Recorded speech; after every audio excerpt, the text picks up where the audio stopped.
Hello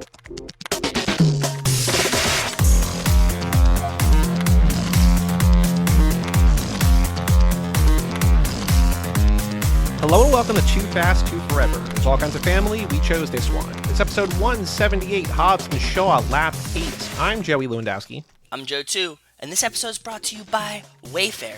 Do you have a champagne problem? Come check out Wayfair's lovely inventory of champagne buckets to keep your champagne the coolest. Shout out to Wayfair. Well, shout out to Wayfair, and welcome to Too Fast, Too Forever. After the break, we've got Heather Antos joining us for the final, for now, Fast and Furious movie. We've got F9 coming in 2 months from today, ish. Yeah. She'll be back at some point later in the year to talk about that. But Joe, first, extracurricular activities. What have you been up to since we last spoke? Well, the Oscars was this weekend. Sure. So Rachel and I watched that. We finished up all the Best Picture noms before the Oscars, and like I said, we saved Sound of Metal, and we really enjoyed it, as we expected to. It was a great movie, good call. We're not huge fans of Nomadland, so that winning, she was kind of upset about that. Oh, I thought by far Nomadland was the best movie from last year. I was very happy that it won. Really? Mm-hmm. What about it was so good? I think it's amazing. It's well acted. I think it's beautiful to look at. I think it's beautifully shot. That's fair. I think it's paced very well. I think it humanizes and captures a human element that the other movies didn't necessarily achieve to that extent. I still haven't seen The Father. Now, Best Actor winner Anthony Hopkins with an anticlimactic ending to the show. Yeah. I got to watch that at some point. But yeah, I think Nomadland was just, I think what Chloe Zhao does, like she made this movie called The Rider that came out like 4 years ago, which is devastating and was great. And I think Nomadland, something about her storytelling, I just think is absolutely incredible. And I think Frances McDormand was great in it. So we had sort of a split opinion on that in our Tub Talk thread. Some of the guys didn't like it. Some liked it less than me. I was by far the most enthused about it, but yeah, I think that was like hands down. I think, I maybe enjoyed other movies, like, Promising a Woman, that was my favorite of the movies, but I think Nomadland was by far the best movie. We've talked about this before. I'm not a big slice of life movie guy to begin with, so that's not... Yeah, but you like American Honey, and that's what that is. I know, yeah. There's like some that really hit for me, and then other, like, generally speaking, I'm not a big fan of them. I think Frances McDormand was good, you're right. It is beautiful. It was shot well. The pacing part, good call, that's fair. Because of things like what The Sound of Metal did to the sound in film was so interesting and new to me that I was like, this is a really cool way to, make a movie. So that's like very cool and interesting. I get that that's probably not going to win Best Picture, just like, by just how this stuff works. And also I think in a similar sense, The Father does a really good job of making a movie is conveying what it feels like for someone to have dementia. And that's very interesting and new to me. And I was like, oh, these are two cool new things in cinema. Whereas I felt Nomadland was just like, just another slice of life movie. So that's fair though. I get the points. Besides that, we watched Mortal Kombat this weekend, which was just a ton of fun. Did you notice the major fast action? No. What was the major fast action? Sub-Zero is played by Joe Taslim, a.k.a. Too Slow. Oh, no, I didn't catch that at all. That's really cool. Well, he had like the mask on the most of the time, right? So yeah, but not in the beginning. Damn. No, I totally missed that. That's really cool, though. Okay, cool. Super fast action. So Mortal Kombat was fun. Last night was Temptation Island finale, and that was just pure chaos. Like a bunch of shit went a bunch of different ways that I was excited and non-excited about.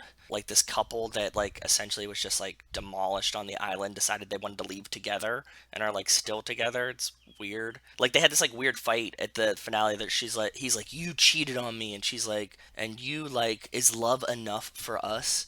I'm like, okay, cool. They're like breaking up. This is good. Probably healthy for both of them. And they're like, cool. So we should leave together. And they're like, yep. That's just how it ended. I was like, what the fuck is going on here? Interesting. Yeah, very, very bad. And like they had like this after thing, and they're like, look, like all couples are, have problems like this. And I look at Rachel, I'm like, no, they don't. Like, why are they trying to convey that this is normal? This is not normal.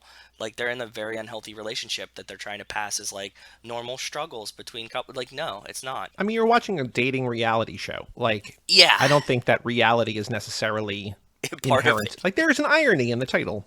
There is some irony in the title for sure. But that was fun. I'm glad that's always my favorite reality TV show, so that was a blast. And then the only thing is we're getting ready for the draft tomorrow. NFL draft, if people don't know. Yeah, the NFL draft. And I was like laughing with Wells because Wells is a 49ers fan. My friend Zach is a 49ers fan, so I've been like laughing at them for the past couple days because apparently the 49ers are going to take like one quarterback that everybody's not very excited about. They are the only team excited about this person. The reality is setting in, so like I have both Wells and Zach freaking out right now.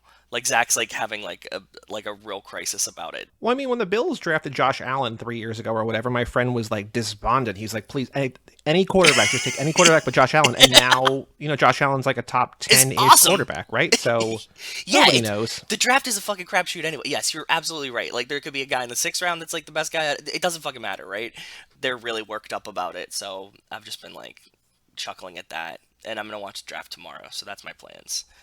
What have you been up to, brother? We recorded 2 podcasts in between last week and this week. So yesterday, as this episode comes out on the main feed, or Monday, if you're listening early on Patreon at toofast2forever.com, we have the Third Time's a Charm episode with Mike Manzi, the 3rd Lone Wolf and Cub movie. So check out Third Time's a Charm, separate audio feed for that. And then last night, you and I talked to Nico and Kevo of Husbands Talking More or Less about the new Spy Racer season, Mexico. Yes. Which is out now on Netflix, and the episode is out now. It's on Patreon as we record this, and it's going out on the feed on Friday the 30th. So you will have already heard it, or at least had it in your feed by the time this episode comes out, no matter where you're listening. So did those 2 things. Oh, I watched Diamonds Are Forever, the final main canonical Connery Bond movie, and thank God I'm out of that, because Jesus, I'm not like he's so rapey. Like it's gross. Like it's gross. That's totally fair. To an extent that in the last one, Lazenby was not. Like he sleeps with like 3 or 4 women, but they were all like their choice. Like here, Connery is just like it's just gross.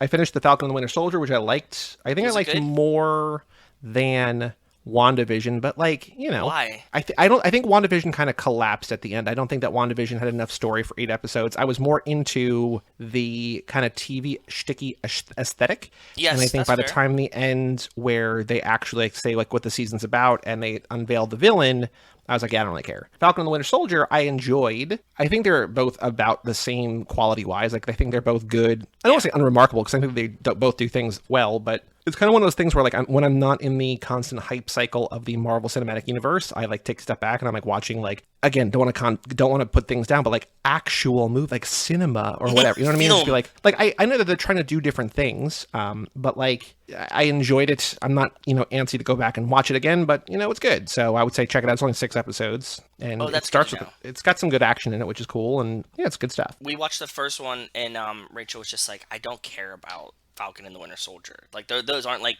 Captain America, and like that timeline is not like her favorite Marvel arm, right? So she's like, well, that's what Heather was talking about the last time she was on, about like, if you care about Captain America, you care about it because Steve Rogers made you care about it. Like here, it's just like, like Sebastian Stan, the Winter Soldier probably had like 12 words in all the MCU up until the series. Like people love him because he's a handsome dude, but like that's all they love him. Like, that's like, and they love that he and Steve had a thing, like, they were friends or whatever. Like they were buddies, but like they had no characterization. It's just like, okay, so I know Falcon, who's kind of like a B or C tier Avenger, based on like the MCU. Yeah. Based on at least how they presented it. And then you got Winter Soldier. It's like, oh, okay. Whereas she really likes Wanda. She likes Loki, so she's like excited about the Loki show.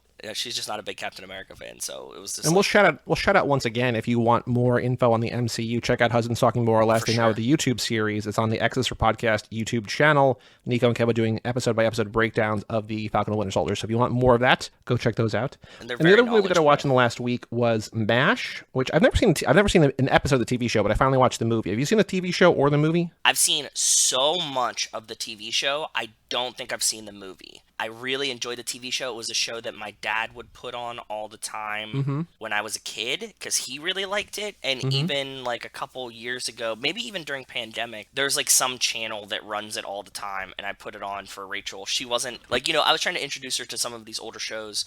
She like really liked Golden Girls, but like wasn't a huge fan of MASH. I like MASH, the TV show. So you just saw just the movie, not the TV show? I saw the movie, and the movie's good. I mean, it's another Altman movie, which is why I watched it. It's problematic. Like, they treat women poorly. Oh, yeah. For sure. It's 50 years old. Yeah. I knew that going in, so I was bracing for more of that, and it wasn't as bad as I thought it was. It's more anti-establishment than anti-woman, I think, but there's definitely strong anti-woman vibes in there, too.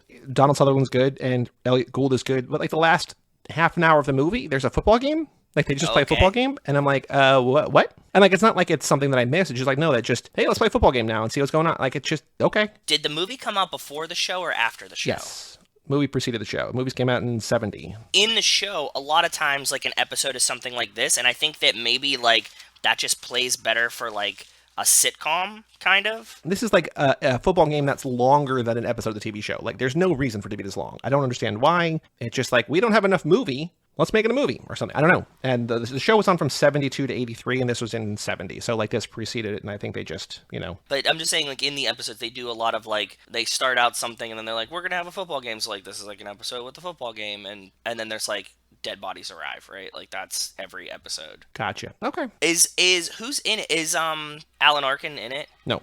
I don't think anybody from the show is in it. I mean, there might be, but Hawkeye is Donald Sutherland, and Elliot Gould is in it. He's great. Elliot Gould is Trapper John. Tom Skerritt is Duke Forrest. Sally Kellerman's Hot Lips. Robert Duvall is Major Frank Burns, and Roger Bowen is Henry Blake. Yeah, because, like, I think the characters in the TV show, like, the actors that play them are, like, a big part of why the TV show did so well, too, so. Yeah.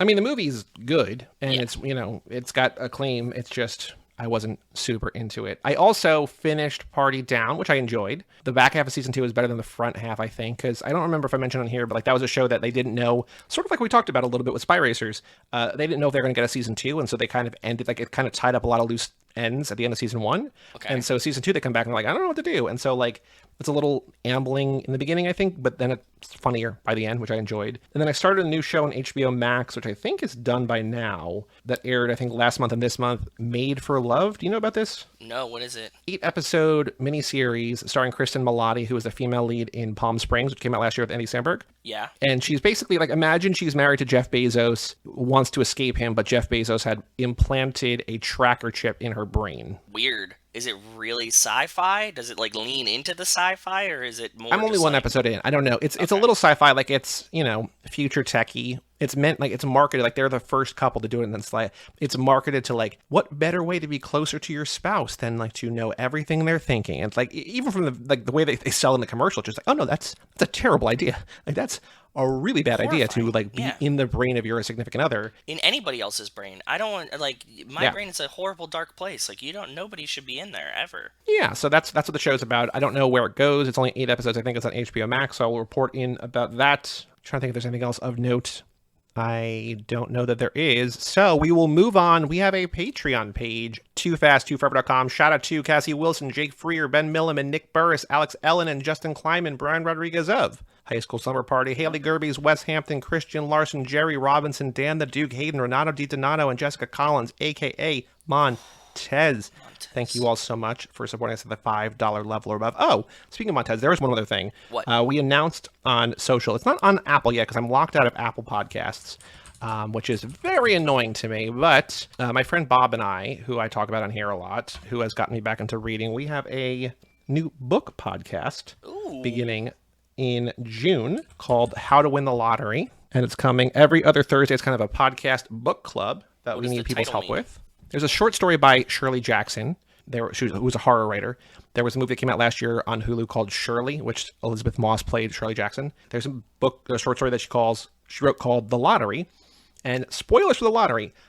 It's about this small town that, like, I guess every town in this area does this thing. Once a year, all the townsfolk go down to the town square. Every family draws a number, and one family has a number, like a piece of paper with, like, a little dot on it. And so then that family comes forward in its entirety, and every member of the family then picks one, and one of those has a dot. Whoever wins the lottery is stoned to death in the middle of the town. And that's the story. Oh, that's fun. Kind of like The Purge, kind of, yeah. Not really, because The Purge is like anybody can do anything. Yeah, this is just one person gets murdered. For whatever, like, they don't explain why, they don't explain how long it's been going on, they just say, like, other towns do it, whatever. So I'm watching The Simpsons, and the episode called Dog of Death, where their dog, Santa's little helper, gets sick, and he needs, like, $800 surgery.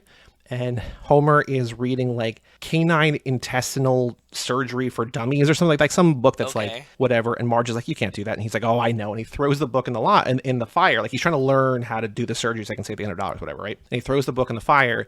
And also in the fire is a book called The Lottery. It's The Lottery. It's Shirley Jackson. So it's very, very funny.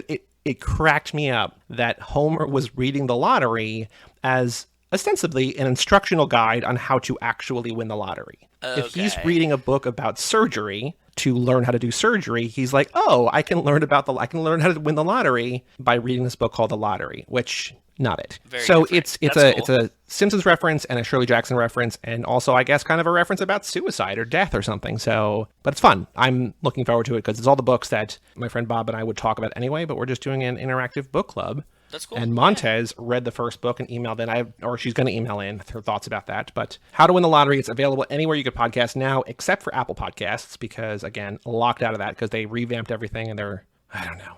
I don't know what Apple's doing.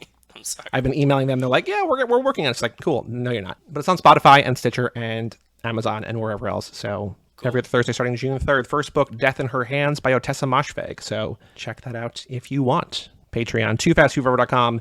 If you want to support this show, forget about that other show for a second. If you want to support this show, toofast2forever.com. Joe, pick a number between 1 and 8. You picked I'll pick 1, 3, 6, and 8, I think. 7. Lucky number 7. Vote. Ooh, we have not done this yet, or we have not done this in a while. Number 7 is voting for all Pit Stop fan selected movies. So we have not done a fan selected movie. Maybe we'll do a bonus episode. Maybe we'll do some voting on what you want us to cover for the exclusive Patreon bonus episodes. We've not done a poll in a while, but that's a good idea. True. Good call. Yeah. Because the patrons know our lap theme next lap, which we'll unveil shortly, but we've not done voting in a while. So if you want voting access, toofast2forever.com. Even $1 a month gets you in the door. Yep. We also have an email address, family@cageclub.me, and we have 2 emails tonight plus a tweet that I want to read. So I'm going to go to find the tweet first. Okay. The tweet was, I think I quote tweeted, but we had Jake Keel tweeted at us and said, I want to bring your attention to something you have, if you haven't noticed, which I'm not sure if we have or not, because this feels familiar and also brand new, and I don't know if we've done this before. In Furious 7, Fonzie from Too Fast is one of the drivers during the mountain chase. He also dies in the scene. He's credited as stunts, but in headcanon, I want to believe he's Fonzie from Too Fast. So, pretty cool. I feel like we didn't know specifically where he was in it, but I think that we knew that he was a stunt driver in the other movies. Possible. I honestly don't remember. Like, it doesn't sound brand new to me, but it also might be brand new to me. I don't know. Yeah, I think that's what I remember. I don't think we ever talked about him on the mountain for sure. Like, that doesn't sound familiar to me. But I do remember him being in some of the other movies and us being like, oh damn, we should look for him, and like never finding him. And so then D, our newest patron D, says, yep, spotted him too when it came out and was like, wow. And then Jake responded saying he's the one who flies off the cliff into the tree spike like in Final Destination 2. Seems Fonzie never stopped driving for criminals. Well, unfortunate. Or he's just like really good at criminal driving. He died. He's He not was. that good. I mean, no, I know. I'm fair. Very good point. I guess death is the ultimate. Not great. Not success. Yeah, unsuccessful trip. He had a long career. I mean, how long, from 2 to 9 or 2 to 8? So we move forward now 2 to 7. So it'd be from like the accelerated timeline would put it like 2005, 2006 ish to 2015. So yes, like at least a decade of criminality. Yeah, a decade of criminal driving. That's a solid career for criminal driving, I would say. Maybe he went legit in the middle and he, faced tough times and went back to it. I don't know. Oh, Truly don't know. I want to see the Fonzie backstory. I don't. Well, I mean, I would, but I don't, of all the things that we could get, I'm good not getting that one. It was a joke. Our first email from Jerry Robinson, subject line, Hey Google. He says, I tested that Hey Google thing and it absolutely worked. Tried 5 times and they worked. So me just saying, Hey Google, bring up Jason Statham dancing. Works, I guess. So cool. That's Thanks, awesome. Jerry. Nice. And our second email today is from Justin Kleiman, subject line, So many great emails. Okay. Just listened to the Shogun episode and thought I'd take a break to write in. There were so many great emails and new listeners writing in. Special shout out to new patron family member D. Welcome to this great family. I was just thinking how we could use some more family members, and boom, there you are. Awesome. That is awesome. Thank you, Justin. Thank you, D. Well, I do like that everybody has found us as the family, but get other people to give us money. You guys know, you already know what's going on. Convince your friends to give us money. What? I'm very excited to flex my vaccine and go see the first movie, One Fast, One Furious, as in Wells parlance, but that's what Justin writes, for free in the theater this Friday. And I also know that Cassie tweeted at us or DM'd us on Twitter saying, thanks for sharing this. I'm going to go see it as well. So I think that they are both very cool. So Cassie and Justin. I checked and I didn't have one in my area. Did you have one? I mean, you're in New Jersey. Did you even have the option to do it? I couldn't find a theater.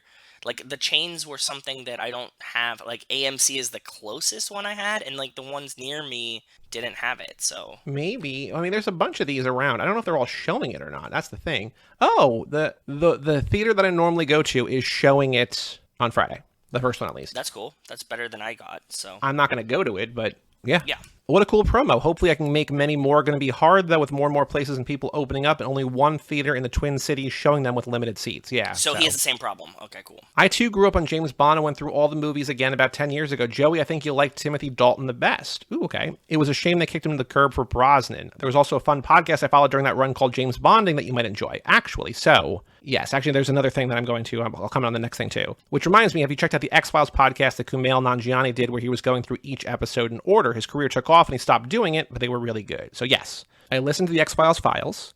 I enjoyed it. James Bonding, I would like to listen to because I love Matt Gorley, who's one of the co-hosts. He's also from Super Ego and Pistol Shrimps Radio and with Gorley and Rust and all these different podcasts. I'm not a huge fan of Matt Myra. So sorry, Matt Myra, I know you're listening to this.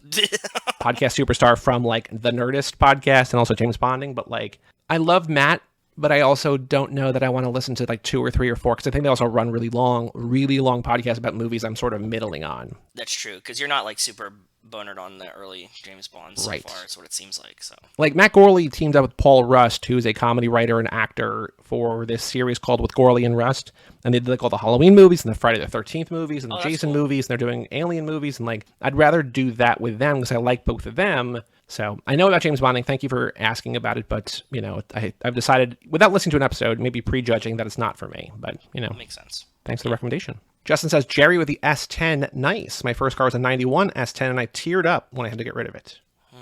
I'm a big coffee drinker. I've shown Joe, too, my fancy commercial espresso machine. I want to get into making legit good cold press this summer, so if you've gotten any info, I'll take that advice. Ooh, cold press or cold brew? It says cold press. I think, I don't know. So I started getting cold brew from this company online, Wandering Bear Coffee. This was a company that was advertised to me on Instagram, and I just get these 2 things delivered to me, and I, you know, it's probably more expensive than it is, but like it's really good, and it's just in my fridge whenever I want it. So I think this is just like French press. I have like every fucking coffee vessel that there is to make coffee. Percolator, a mocha pot, I have a French press, like every way that's not drip coffee, I have a way to make coffee. I don't know, tips for, I guess I'm assuming he's grinding it himself. Like I use a burr grinder whenever I do like press coffee stuffs. You have to grind it really thick. That's the only recommendation that I can give you. I've never actually made, like the only coffee that I've ever made is like Keurig K-Cups, which doesn't count. Like that's the easiest. No. So like I have no advice here. Yeah, I have like a nice hand burr grinder. I grind like the coffee like as we make it, and I normally though I usually use a mocha pot, but he has this fancy he has like a really badass espresso machine that he like found and fixed. And that's it's awesome. It's really like it's like a full like one that you'd find in like an Italian restaurant, like in a George Clooney commercial. Yeah, no, like not like in an espresso, right? Doesn't he do Nespresso? He does Nespresso, yeah. Yeah, no, yeah, like the one that he's like making fun of, right? Because I think he's always like, you don't need this, and you're like, yeah, you do. He has that one. He says, lastly, I hope I haven't told this story. I don't think I have, and I just remembered it when you were talking about filming the car coming out of the building in 7, which was filmed in Atlanta. I have a friend who lives there and is a big Fast and Furious fan. One of his friends came up to him and said, "You're not going to believe it. Fast and Furious just offered me a bunch of money to film in my apartment." What? My friend asked him, "Did you take the money?" He said, "No, they got deep pockets. I'm going to hold out for more." Furious 7 was filmed in the apartment 1 floor above his. What a dummy. Like, the benefit of that is, like, we've talked on here before about, like, how the Walter White house from Breaking Bad is, like, people threw pizzas on there for a while, and, like, the homeowners got really mad because, like, people didn't respect it. But, like, if you're in an apartment, like, just take that money, man. Yeah, like, there would have been no holding out. Like, they're gonna pick a floor above or below you, you goofball. Sorry, Justin's friend, man. Yeah, if they're offering you a bunch of money to shoot in your apartment, and it's an apartment, like you said, like, 1, you're not gonna live there forever, and even if you do, it's an apartment, so it's like, nobody's gonna track down this random apartment. And 2, like, if they break anything, it's like, it's not your fucking house, right? So, I mean, unless you own the apartment. But it's Atlanta, not like New York, so. They're not, like, filming in a dumpy apartment. That's true. That's true. That's all the emails for today. Family@cageclub.me. If you learned one thing, take the money when Fast and Furious offers it to you. Yeah, if Fast and Furious wants to offer us money, we're taking it. That's Yeah. all I know. Joe, on the streets news about the Fast and Furious, I mentioned the Fast Friday screenings, which were the 8 Fridays leading up to F9. They're showing the first 8 movies for free in theaters, not showing Hobbs and Shaw, which I find very disrespectful. And interesting, yeah. Other than that, any other news that you've seen about the Fastiverse? There was like kind of tangential news. Jason let us know about it, and you mentioned it too on the Twitter. Fate was premiering for the first time on TV on NBC. Oh, was that a TV premiere? I think going Okay. against the Oscars. Yeah. So yeah, that was our thoughts on it, right? Like, good call, great night for it. Because I didn't watch the Oscars. Well, that's the thing. It's like every network knows they need to like put something on, but they don't usually like other networks won't show new stuff because they know that people are watching the one thing. So like they won't have even like Bob's Burgers, not a huge show, but like Fox didn't have a new episode of that because they're like, we know people are watching the Oscars or they're not watching TV, right? Like if they're watching TV, they're watching the Oscars. I didn't know what channel the Oscars were on, so I just put on NBC because I didn't watch the Oscars. I want to see the end because my sister's like, they're doing Best Picture before the actors. I'm like, what? Yeah, it was weird. And so I put on NBC and I was like, why is Fate of the Furious on? Oh, okay, cool. And then, I tweeted about it or whatever. And then, I found it on ABC, but I was just like, that's so weird and cool that like NBC was like, hey, we know what we're going to, if you don't want to watch the Oscars, we got you. Fate. And they said they were going to give a sneak peek of F9 on it too, which I purposely was like, I'm going to avoid because now that I saw the second trailer, I'm like, I'm out. Yeah, but hopefully somebody watched it. That's pretty cool that it's on TV. Now that it's in syndication, we're going to see it on TBS and TNT every other day like usual for the rest of them. So I'm excited about that. Any other news other than that or no? No, that was the only real news that I saw for Fast and the Furious. Thank you, Jason. So announced today, Jason Statham is going to be in The Meg 2, which is now filming. Oh, The that's sequel cool. to The Meg. We also talked about, briefly, you, me, and Wes, talked about Vin Diesel and F. Gary Gray returning to team up for the movie Muscle. Yeah. Action comedy Muscle. Nate tweeted at us last week. Nate Milton, shout out to him and the Rocky Maivia Picture Show, the podcast that we've been on a couple times. Yeah. He wants to see a Bad Boys F&F crossover, That's which true. I don't know if we've ever said that. I said, we want Transformers, we want Men in Black, we want, Jurassic Park. We don't think we've ever seen Bad Boys, but like, can you imagine like Martin Lawrence and Tyrese in the same car? Like, that'd be fun. Yeah, and I think that Tyrese in general has to like Martin Lawrence, right? Like, I think that he knows who he is, and like I think that he's probably a fan. I would like to see that crossover, though. I think that would be cool. Plus, I was saying that, in the new one, Bad Boys for Life, Vanessa Hudgens is in there as like sort of the next generation. So like that means we're one step closer to getting Zeph in the Fastiverse because clearly after they worked together on High School Musical, they've never done a movie separately. Oh, wait, they have not worked together again. But Ever again. Vanessa Hudgens is as close to Zeph as we will have gotten. I don't know if they do a Bad Boys Fast and Furious crossover, if she would even be in it, and then saying that like that's close to him. I don't know. Kind of a joke. It also doesn't make any sense, so not really that funny, but I'd be down. What I'm saying is I would be interested in it. So thank you, Nate. I agree. I think it'd be fun. And the comedic thing, you're right. Like this is actually the way to do like a Roman spin-off, right? Like just have him show up in a Bad Boys and be Roman. Sure. Young Rock, we are not going to talk about this week because, drumroll please.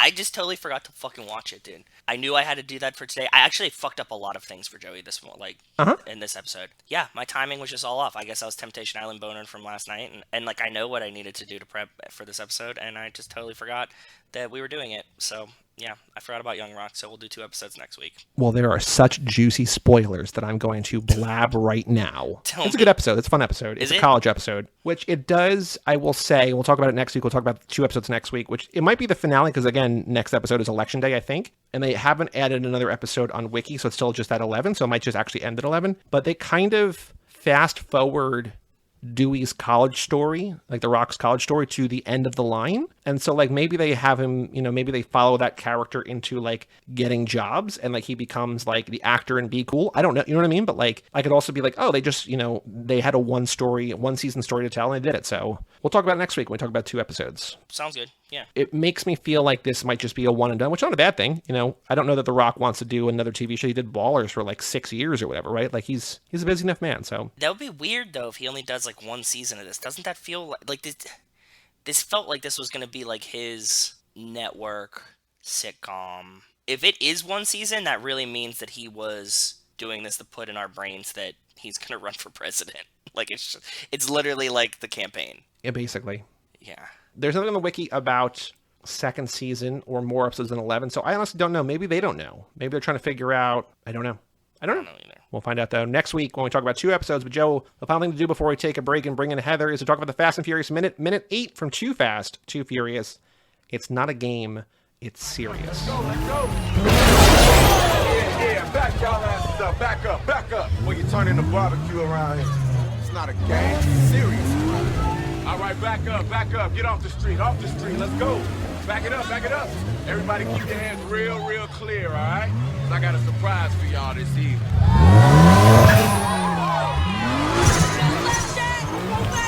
I got this. Get at it.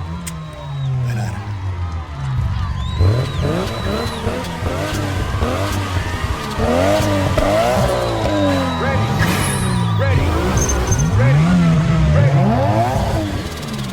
Go!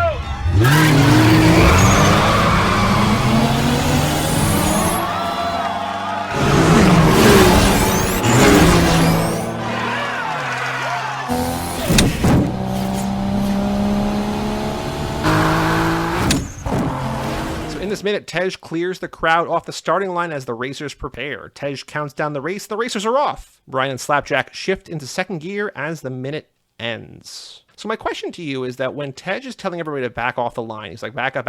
He says back up like 8 times. And he says, everybody keep your hands real clear, all right? Because I got a surprise for y'all this evening. And so the surprise in the race, as we'll find out in a couple minutes, is the bridge, right? Like he's going to open the bridge. What does that have anything to do with keeping their hands away from exhausts? I have no idea, dude. I was thinking the same thing, and it's like, I don't know. I really don't.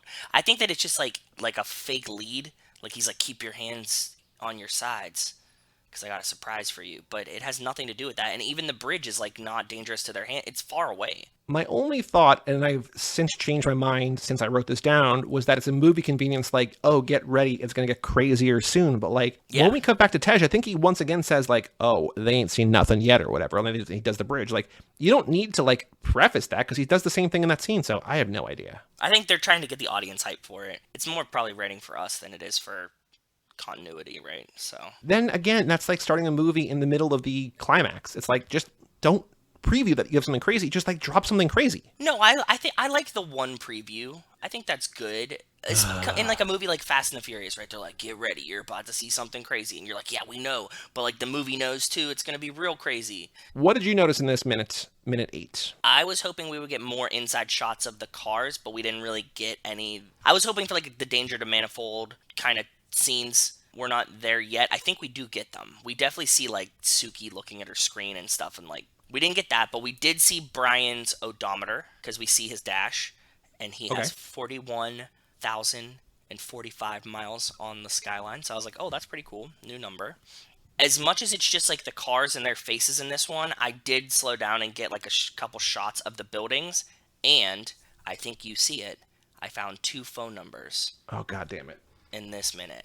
So we don't know what the super equipment is, but hold on. I'll call this number first. I don't know what super... Mr. 305, Mr. Worldwide. Yeah, Mr. 305, Mr. Worldwide. I don't want to call 2 numbers. I'm going to call this... I'll call 2 numbers. That's what I thought.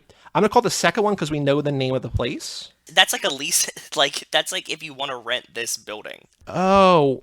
I have an idea for that one, though. Hold on. Okay. If they don't answer... The first one's like a business. Like, it was on the side of a business. The other one was like on like a for lease sign.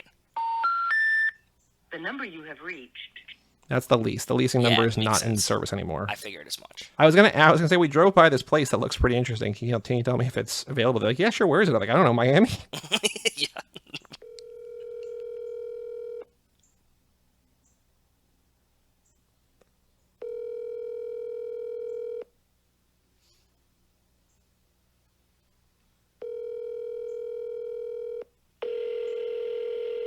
Nothing.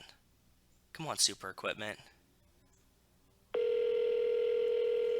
I get nervous every time one of these happens. Nah, you got nothing. They're not answering. One more ring. In the first 10 rings. Hello? Hi, is this super equipment? I'm sorry, where? Is this business? Is this super equipment or no? No, it's our trading. We sell restaurant equipment. Oh, okay. Because I don't know if you know this, but it's kind of a weird thing. But your phone number is in the movie Too Fast, Too Furious. Did you know that? Yeah, we've had people call us about that. Is that weird that I called? No, we've had other people call. It's just weird that it was in the movie. I'm not sure why. I'm calling because my friend and I do a podcast about the movies, and like every time we see a phone number in one of these movies, we just call to see if it still exists. And so we got really kind of excited and nervous. So what's the name of your business? I'm sorry. It's called R Trading. R Trading, and you do restaurant equipment. We do restaurant equipment, and we're down in Miami, Florida. That's awesome. That's really cool. So thank you so much. My only real question was going to be if anybody else had asked, and it sounds like people have. So not news to you. People have called. Mm-hmm. All right. We've had the number for about 30 years, so yeah. Oh, so even when the movie came out, that was your phone number? Yep. Gotcha. When the movie came out, that was our phone number. Were you there when they shot the movie? We were. The street was converted, and part of some of the scenery and stuff like that. We were also in I don't remember. What was the name of that other movie that was over there? With Tom Cruise and the girl that dances? Oh, wait, Tom Cruise? Cocktail? No. Tom Cruise. No, not Rock of Ages. It was a Broadway thing that got turned into a movie. It might have been Rock of Ages.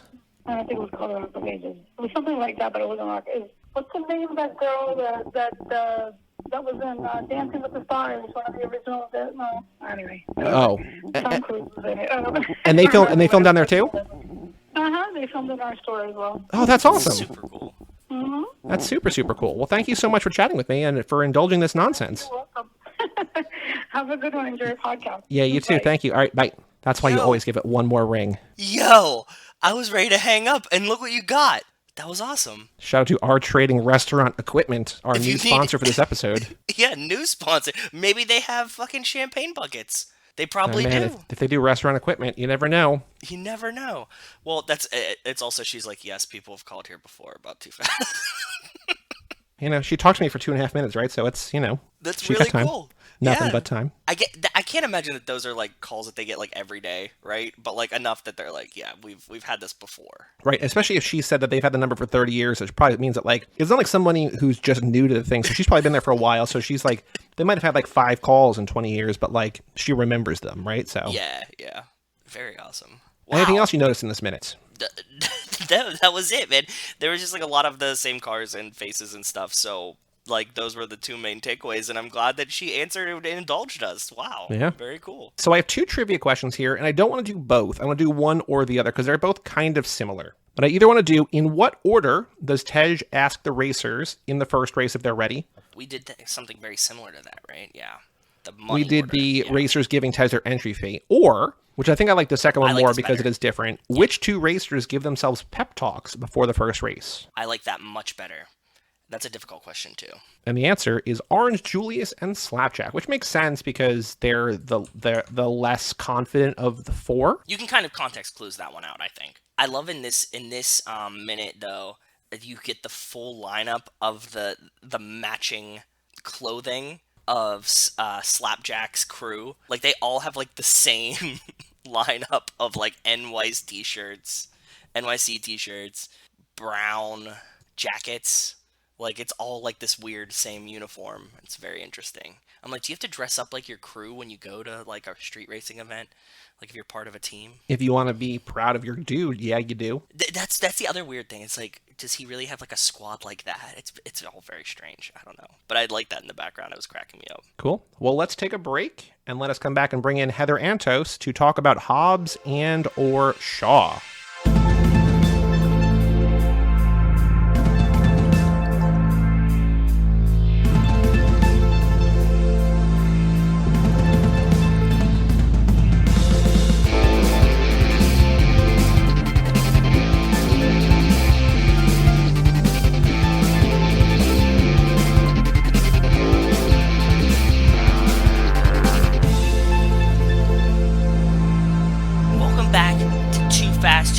This is episode number 178, Hobbs and Shaw. This episode is brought to you by Wayfair with all we got a new sponsor, remember? Oh, you're right. This episode is brought to you by our trading restaurant equipment in Miami. Heather, before the break, so every episode we break down a movie minute by minute. We are in minute 8 of Too Fast, Too Furious, and there were 2 phone numbers, and Joe made me swear an oath that every time there was a phone number in one of these movies, I would call it, and we called the first number and it was disconnected, and then the second one rang like 7 times. Joe's like, hang up. I'm like, one more ring. And then on the 8th ring, this woman picks up, and we talk for like 3 minutes about like how the phone number's in Too Fast, Too Furious, and they do restaurant equipment. So no longer Wayfair sponsor this episode. Shout out to, what is it? Our trading restaurant equipment. Shout out to our trading restaurant equipment. And welcome back to the show, talking about Hobbs and Shaw, the final movie for now that she will be joining us for once again for the 9th, not episode in a row, but 9th, whatever. You got it. You know what we're talking about. Heather Antos. Hello, Heather. Hello, Joey and Joe. Welcome back to the show. Thank you. And you're here on a big week because, as I'm sure you've seen online, someone found an 80-year-old review of Citizen Kane that was a negative review, and so now the best reviewed movie on Rotten Tomatoes is our boy Paddington 2. As it should be. I mean, seriously, it is the greatest movie of all time. All hail the king. Yeah, it's the best. Tyler still won't watch it with me. What? Just because I haven't forced him to. He will when I force him to. I just Makes haven't sense. forced him to yet. But like, he loved the first one, so I don't know. The first one's good. I'm not trying to undersell it, oversell it. The first one's good. The second one is a goddamn masterpiece. I understand that by now it seems like a bit. It's not a bit. It is a perfect Everybody movie. says this. Everyone I talk to. It is legitimate. You've seen it, Joe, right? No, I've never seen it. Oh, I've you've never seen not? the first or the second one. Well, you don't have to see the first one to see the second one. Yeah, you can. You But the don't. second one, just jump in. Yeah, you can easily just totally jump in with the second one and be completely fine. And I assume that's going to be the case with the third one. But you should absolutely watch them both I've heard because from everyone that I trust that like everybody's opinion on it is like, holy shit, this is actually really great, and like not even like just joking. no, like it's Joey like said, legitimately like one of the tightest movies I've ever seen. And funny and suspenseful. It's and a hug for your soul. yeah, man, it's great. You know how great we all felt watching Toy Story 3? This is that times a million. Toy Story. awesome. Okay, interesting. Toy Story 3 also ends with them maybe all dying, depending on how you want to interpret that ending. Depending. Toy Story 2 is still Jesse's Toy song. Story 2 has Jesse's song, yeah. Oh my god, it just makes me want to cry thinking about it. Not even hearing the song, just thinking about the song makes me want to cry. Heather, before we go any further, we need to stop talking about Paddington 2, or else we're never going to get anywhere. But we have I'm going to give you one question now, and then I'm going to give you the second question. I'm either going to let you answer this now or in 2 weeks on the relap recap. So I'm going to give you, I need one answer today, and then you either can answer the other one today or you can sleep on it. It's up to you. But the first one, the one you need to answer, either or, we've not done either or in a while. Okay. Are you more of a Hobbs or a Shaw? Oh, a Shaw. Okay. Hands down. The original version of this question was, are you more of a Deckard or an Owen? And then for a long time, Joe and I could not remember who was who. And then when this movie came out, I'm like, oh, we have it's just Hobbs or Shaw. And so Much easier. overwhelmingly more people are Shaw, but we're both Shaw. But yeah, I mean, Hobbs is a mountain of a man that it's hard to be. I can't flex a cast off. I mean, that's... Very valid point. Okay, so now the question, you can either answer this now, because you might have a very easy answer. I know you have an answer on the opposite end of this, or if you want to sleep on it, if you don't want to commit today, you are going to come back one more time in the near future for the relap recap. But do you have a favorite character? Now that you've seen every movie. all of them, or like... all 9 movies, anyone in the franchise, do you have a favorite character in the Fastiverse? Yes. Okay. is it? Oh, I'm not telling you. Okay, The you're question waiting. was, Okay. do I have one? No. The question wasn't, who is your favorite character? It's, do you have one? I answered it. What an asshole. You can answer tonight if you want, or I can ask you again in 2 weeks. This is up to you. You can ask the correct question that you want answered in 2 weeks. Who is your favorite character in Yeah. the Fastiverse? And in 2 weeks, I'll answer that. Okay. Wow, what an asshole. Okay, cool. I answered your question. She did. Can I go to the bathroom? I don't know. Can May you? you? Get out of here. Get out of here with your I nonsense. am a grammarian by trade. Pro or con Oxford comma? Oh, pro. Good. Okay. I love you the can stay. Oxford comma. I love the Oxford comma. Although Vampire Weekend said I don't give a fuck about an Oxford comma, right? That's an So- excellent song. Which It is an I excellent love song. that whole album. Yeah, it's a great Yeah. album, great song. Hobbs and Shaw. So now, before we get to the cool moment, this is the one that all lap long. Back when we were in the dark days, the dark ages, before we converted you, before we broke you down, before Statham joined, and we were like, if all else fails and you hate these 8 movies, I still think there's a chance you like Hobbs and Shaw, because Joe has been, since we saw this movie, he said it's the most fun one in the franchise. Even people who don't like these movies might like this movie. We're like, this is, it's going to be up there for you, I think.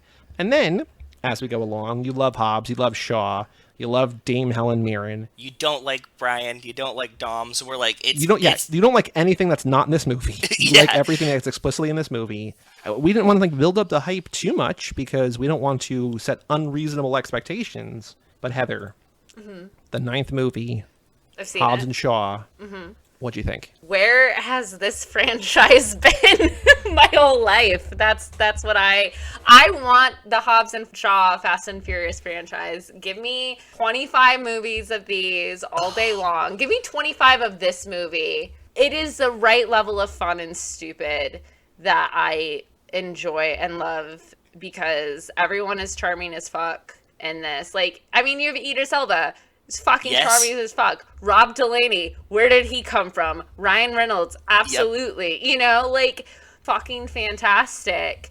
Is it a similar plot to Mission Impossible 2? We won't talk about it because that was the worst film of that franchise. It is. Two's the worst one. Good. It's the worst one by a long shot. Is this Swiss Family Robinson and Samoa? A little bit. But again, it works. It's great. I love it. 10 out of 10. Can we tell you something really cool that you might be excited about? Yeah. They already greenlit Hobbs and Shaw 2. So I know. Okay. Then you're definitely getting at least one more of these. No, I want 20. It's on my rider for this podcast. I think based on how this franchise normally goes, you're probably going to get at least 10 of them. Close to 10 of them. I'm here. How pissed is Vin Diesel? Well, so when the second trailer for F9 came out, Justin Lin was like, I don't think Hobbs and Shaw are gone from the main franchise forever. And we're like, yeah, they shouldn't be. That'd be really dumb. If you're just if it's ego or whatever that they got spun off and never came back, of course they're going to come back. I don't know if COVID altered the release order for these movies or just delayed everything. Because we're getting 9, hopefully, theoretically. They haven't started filming Hobbs and Shaw 2 that we know of, though, right? No, and I don't think they've filmed any of 10 or 11, which I would imagine they're probably going to do Matrix or Lord of the Rings style or whatever, where they do back to back. Yeah.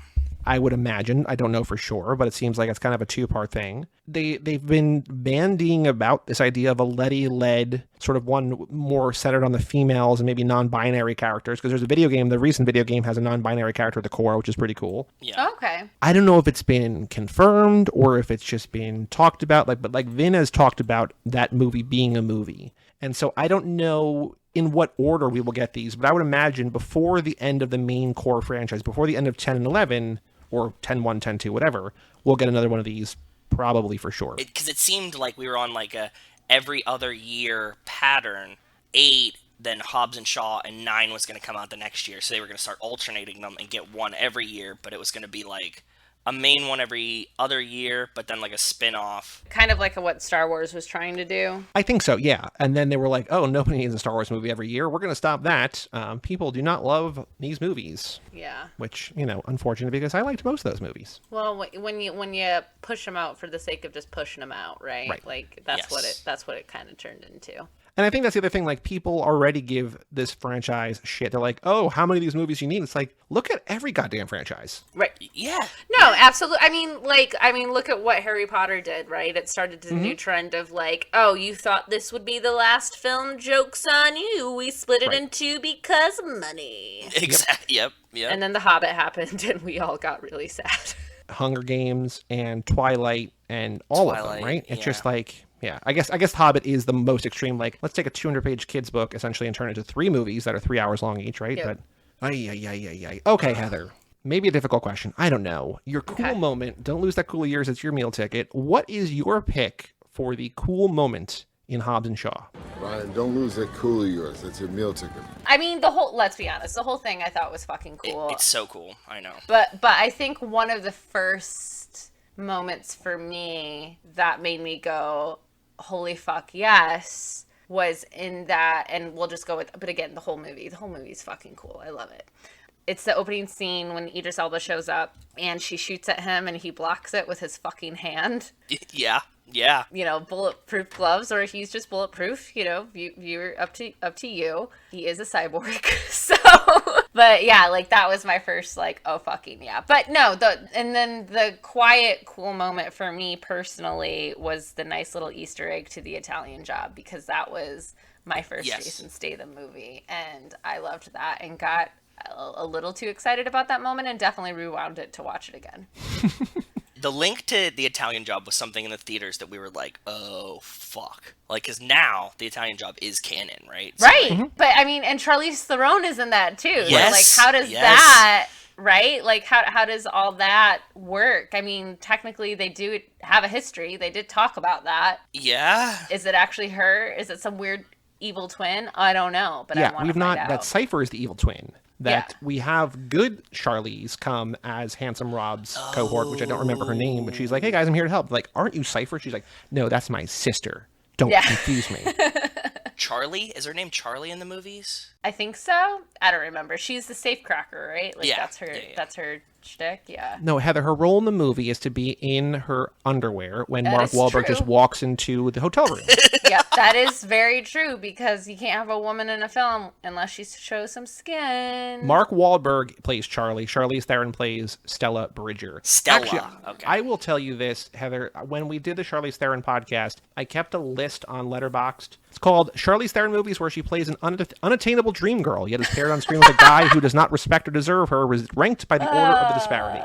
And there are at least 12 of like her 45 movies where that's the case. Monster's one of them, right? Monster? No. But the two worst offenders, believe it or not, are both Woody Allen movies, where she's basically in there to be like a sex object, like one of which like she just like has sex with Woody Allen. It's like, yeah, don't do that. Stop it. Shocked, I tell you.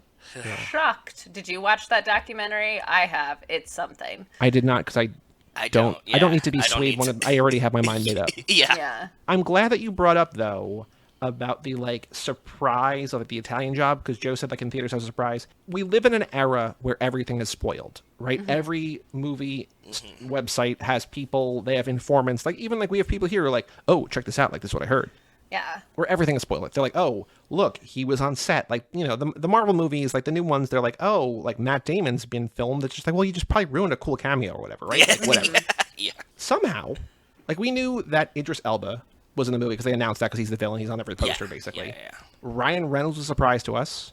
Rob Delaney was a surprise to us. We heard rumors that Kevin Hart was going to be in it, and he was... Oh my god, he was a delight, yeah. They saw him on set, but we're like, it doesn't make sense for him to be in the franchise. Like, he's just friends with The Rock. Yeah, but, like, he's just hanging out, yeah. There was a lot of this movie somehow where we were like, oh my god, like that was actually a legitimate surprise. I think it just contributes to the overall, like, oh, this is a fun movie. Because it's like, why are there all these people? And it's like, well, why wouldn't there? Like, it's just a fun movie to be a part of. Ryan Reynolds showing up, I was just kind of like, what the fuck is this? You know, like, again, it's kind of like how I fell in love with Seven, you know, where they just kind of threw bizarreness at you right off the gate. Like, that's how you know, like, okay, I am just here for the ride. And you're already invested in, obviously, The Rock and Jason Statham, because how could you not be? They're both beautiful men, fantastic at what they do. Yeah, no, this was amazing, awesome, stupid fun with...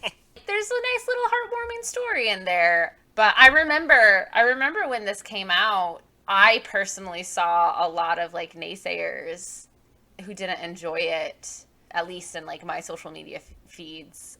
So I was a little like hesitant going into this. I wasn't sure, like I didn't want to hype it up too much in my head, you know, based off of 7 and 8. So I did, I think, go in with fairly realistic expectations and had a lot of fun. But like I can see why people who are so like invested in the Vin Diesel verse of FF, why they wouldn't like this, because this one is good. So ooh, wow, okay. So here's a question for you. I think there's a big split. I mean, people just don't like this movie. There's one part of it, but like totally, and I get that. It's filmed differently. It feels differently. It definitely doesn't take itself as seriously. No. Right. The question I want to ask you is, to that end, do you think this is a Fast and Furious movie, because in the 8 Fridays leading up to F9, they're doing the Fast Friday screenings. They're doing free tickets to, like, if you want to, like, get a code on this Fast and Furious website, they're doing, like, 1 screening a week in select theaters. Mm-hmm. They're not showing this movie. They're showing the first 8, and they're not showing this movie. And so even within the core canon, I guess, of F9, this does not exist. And this is Fast and Furious Presents. Vin Diesel for that. Probably. But do you think this is a Fast and Furious movie, or is it just a movie that has Fast and Furious characters and exists in the universe but isn't a Fast and Furious movie? I think this is a Fast and Furious movie, because if you want to use the argument that Fast and Furious is all about doing dumb things involving cars and incorrect physics, but most importantly, the themes of family. I mean, literally, family is what drove this whole movie. Literally. Yep. Like, you can't deny that. And whether you liked it or didn't like it, like, it doesn't matter. Like, this, above all, had, I think, probably the strongest family story of all of them. There's a lot of family. Yeah, and you go to Samoa to, like, literally find his family. Literally, this is like, the previous films are about, like, found family, and that, like, family is not your blood. It is, you pick your own family. But this is also about blood is still your family, and there's still importance there. And I thought that whole story with both sides was handled really well and was very interesting, and definitely something that when I do go back and watch this again, because I am going to go back and watch this again. It's so much fun. I definitely want to pay more attention to, like, some of those more subtle and B story plots, rather than the overarching, oh my god, she's got a disease, it's going to start a pandemic and we're all going to die. That's really not an important part of this movie. It really isn't. Like, and I kind of liked that. Like, yeah, she has this thing in her that if it gets, like, they made it pretty clear that, like, it will become airborne and everyone will die, right? Yeah. Like, that wasn't secret. They did, but it also wasn't, like, as stressful. No. As I think other, like, Contagion type things we've seen with this, where it's, like, super, super high stakes. Like, yes, this is super high stakes, but it also wasn't what was high stakes driving the movie. It was all personal vendettas, truly, that were driving the movie, which I really like, and also is a very big macro part of how the Fast and Furious franchises work. Like, yeah, there's macro stuff going on, but really, at the end of the day, it's all personal ego vendetta bullshit. Yep. And considering how much we talked about the past 2 villains in the franchise, I think Idris is, like, really sussed out, which is, like, refreshing too, compared to, like, we see Charlize, you're like, oh, she's just, like, angry. Mosey Jaconda, he just shows up, but he's not really, like, the guy that's not really integral. You kind of forget about him. Yeah, and, like, in this one, you're like, oh no, Idris is, like, a guy that Shaw hates from the past, and, like, is a cyborg, and is working for this company, and it's like, oh, okay, yes, we know exactly what his motivations are and what he's doing, so it makes perfect sense. I like that a lot better. What I like so much about this movie, nothing in it is original. Nothing in this is original. I've seen it in Born Identity. I've seen it in, all the other things I've listed previously. But it doesn't matter, because it just goes to show what having the right cast and having the right stunts and having the right cinematography and all of that put together, all of that alchemy, how special it can be. But yeah, like, it makes, to me, this super fun and unique because of how, like, yeah, I've seen all of this before, but, like, I don't care. It's still exciting, and I want to see it again. How do you feel about the soundtrack in this one? Quite honestly, I couldn't tell you anything of it. I don't remember. You don't remember the song by Idris Elba in the middle of this movie? I don't. He raps in the part of this movie, yeah. Does he really? Yeah, in the getaway when he's on the motorcycle and he, like, does that slide under the truck, like, the song that's playing there is an Idris Elba song. Oh, no shit. Yeah. Oh, that's cool. Soundtrack is typically not something I really pay attention to in movies, that's so fair. Like, I'm not the person to ask that. The only time I will ever, like, truly pay attention to a soundtrack is if it's, like, a jukebox soundtrack, right? Or if it, like, takes me out of it, in which case it's a negative thing. What is it? Fast and Furious with our favorite Lucas Black, where they play the Kid Rock, the same 8 seconds of the Kid Rock song for 5 minutes. Ball with the ball for sure. Yeah. It was big at the time. It definitely dates it. Joe, what's your pick for a cool moment in this movie? Heather just brought it up, but I was trying to pick like a specific cool moment. While I was thinking about that, I was thinking about like the cool characters in this movie, and it's really hard to pick a favorite cool character, first of all, because it's like Helen Mirren's so fucking cool in this. Obviously Shaw, The Rock. Then you got people like Hattie is so cool in this movie. So I was like, okay, like cool people is impossible to pick anyways, because I think all of them are very cool. Coolest moment is the whole set of the motorcycle chase scene. Idris's motorcycle can jump on walls. Fucking incredible. That's very cool to me. Yeah, his motorcycle was probably the coolest tech of this whole thing. Right? Okay, so like there you got that. So Brixton like jumps, like he could just like wall ride whenever he feels like in his motorcycle. In the same scene, you have them in the car and another guy on the motorcycle. The Rock just reaches his hand out and grabs a man off the motorcycle and just like drags him along the car. I'm like, that's fucking cool. You have them line up so that he jumps like his motorcycle up the front of the car and into this bus. And they're just like, yep, they just leave him there. I was like, how it all played out, just like there was many individual cool moments, but like that whole scene is just like very, very cool to me. So I think that's my pick for cool moment. Heather, I don't know if you're going to remember, but I teased a couple episodes ago. I think it might have been when Statham showed up, and you're like, I can't imagine a character cooler than this. And I'm like, you haven't met my favorite character yet. And I think Hattie is my favorite character. She is pretty awesome. My favorite moments in this, I think the cool moments are just everything she does, kind of like when she shows up, like the movie to start with her, that like, I mean, her last name is Shaw, like we know she is a Shaw, but like she's not the titular Shaw. Like this movie is Hobbs and Shaw. You go there to see The Rock and Statham do their thing and just be like handsome men, just quippy and actiony and whatever, right? Yeah. And so for the movie to start on a woman you don't know, and for her to be so goddamn cool and beautiful and confident and kick-ass and everything, it's like, this is amazing. And then like 20 minutes later, when she meets up with Hobbs and she fights Hobbs and eventually, you know, loses because you can't beat Hobbs, but like she keeps up with him for a while. And we've seen him over the last 4 movies be like kick the ass, strongest, best, everything. Fight and for Vin this Diesel. Sort of small-ish woman to keep up with him, it's like, yeah, that's pretty awesome. I also do love Madame M, the Isaac Gonzalez character, even though we only see her for like a brief minute. I wish we had more of her, Just the fact that she runs shit as much as she does, just cool, just very cool. I think that's great. The Hattie like cool scene is when she's like strapped down and they're like, oh, we're gonna tranquilize her, and then she like leg kicks the tranquilizer into that dude's neck and like all this. I'm like, oh my and then God, the Russian guy's like, that's impossible.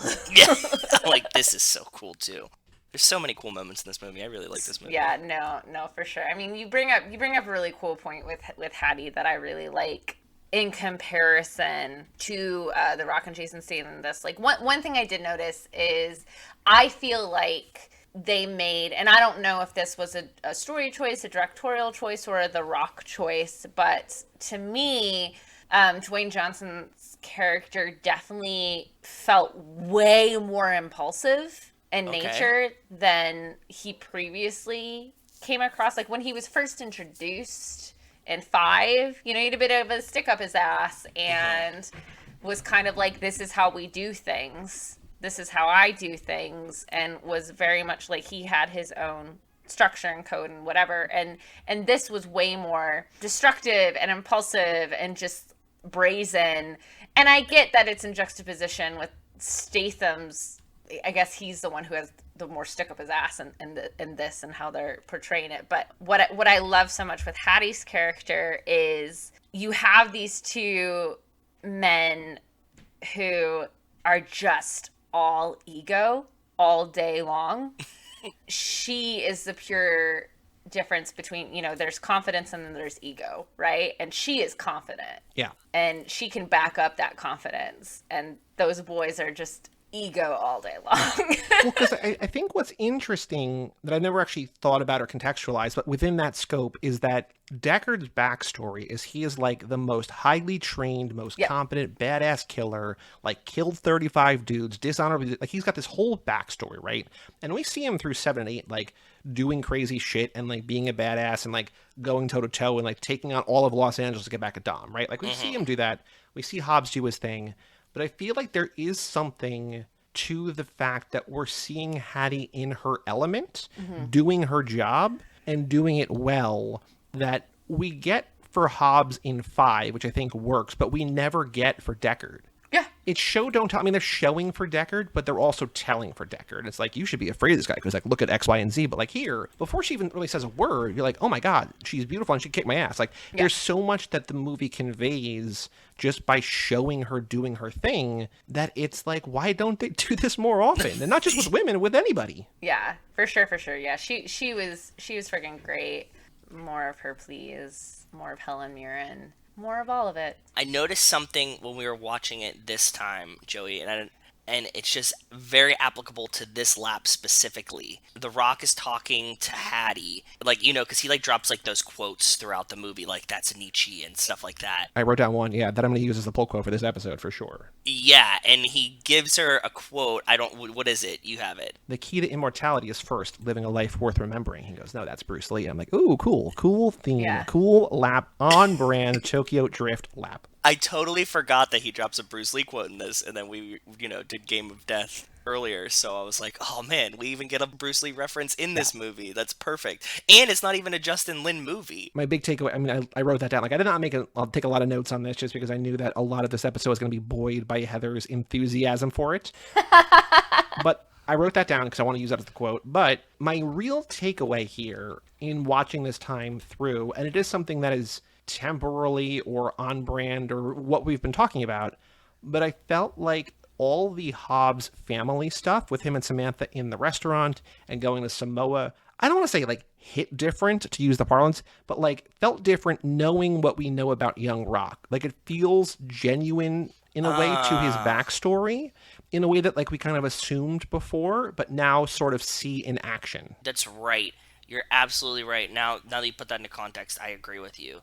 Like, yeah, we always guessed that he was trying to do this because he is very into his heritage and like his grandma and stuff like that. But now we see that like he was doing a young Rock version of this. Like he was trying to show that like this is what he would do if he had a show about his family before they gave him a show about his family, right? I don't know how involved he is because like I don't get the sense that. We talked about before that like the main franchise installments are Vin and Chris Morgan and Justin Lin, to a certain extent, like the three of them just being like, here's how everything happens. And I don't know to what extent The Rock here, like I'm not sure, I'm gonna look up if he's a producer, but like it doesn't feel like he is as like this is not his franchise, right? Like this is just a thing that he's a part of. Like he probably has other things that he's more passionate about or whatever, or he's just like, I'm gonna do a million things and I'm gonna give it all my all, right? But like it doesn't feel like for Vin Diesel, Fast and Furious is his baby. Like if that and Riddick, right? Like those are his things. This does not feel like that to The Rock. Maybe it is, I don't know, but it doesn't feel like it's still. I just don't know to what extent he would have creative influence over the Samoa stuff, but probably they consulted him at the very least to make sure that it was like, culturally appropriate and historically appropriate. It might have been a thing for him where he was just like, I will do this, but this is part of the package. I mean, it's Dwayne Johnson. Why would they fight that? You know what I mean? Exactly. Like, I think you're right. I think that he definitely had some say in that. Like, he's like, yeah, I'll do, like, a spin-off movie. I don't know how emotionally invested he is in Fast and the Furious. That's a good point. I never really thought about it. I don't mean, like, as a bad way. Like, I no, don't mean not as, like, because he cares. It's just that, like, I don't know if this is his thing. Because he also seems to have, like, a million things. Agreed. Like, yeah, like, does he care as much about being Hobbs that he does about his own tequila brand? Because he's like always talking about the tequila brand, right? And it's not a bad thing. It's not like he does bad in Hobbs and Shaw or like he doesn't put an effort in. It's just like, I don't know what his emotional priority is in his own mind. And it doesn't seem like Hobbs and Shaw is like top, right? Well, I did look, and Dwayne Johnson and Jason Statham are both producers on this movie. That doesn't necessarily mean, like, they're not executive. Like, executive producers, and Heather, correct me if I'm wrong, executive producers sometimes, like, there's certain producer credits that they just throw out as just like, like, here's, it's part of the thing. But, like, producer, generally, like, you're kind of more involved. So maybe they were more involved. I don't know. Yeah, producer, typically, you're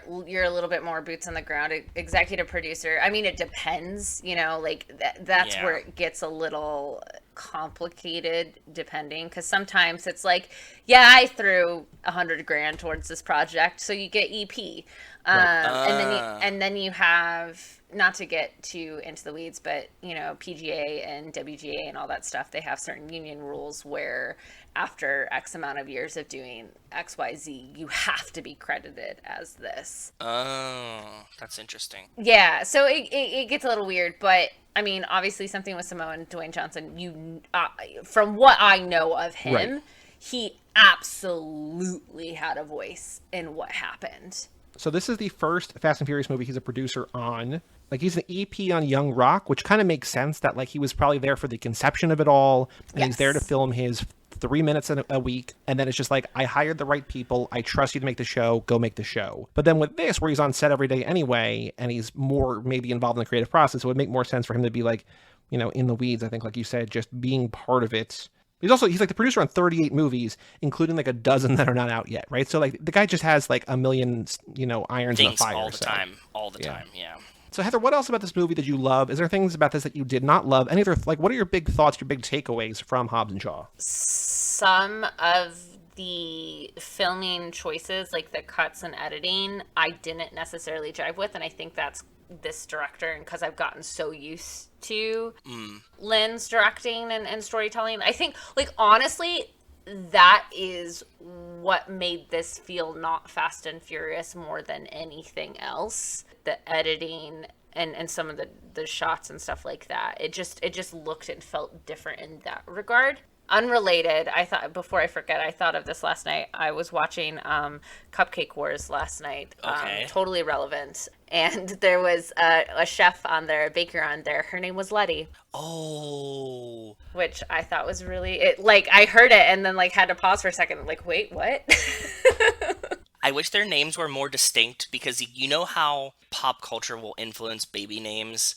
And then, like, we're going to see a point where there's, like, you know, 50 20-year-olds on reality TV shows named like Khaleesi, and we're just like we're getting there, right? Like, it's coming. And I wish that like Dom and Brian were like more distinct. Like, Letty's distinct, right? But like that's also could just be like, I think it's Leticia. probably a pretty common Latin name. Yeah, that's what I mean. Yeah. So I wish there was like more like goofy names in Fast and the Furious. So you'd be like, did your parents name you after Fast and the Furious? Your son Don Omar too. yeah.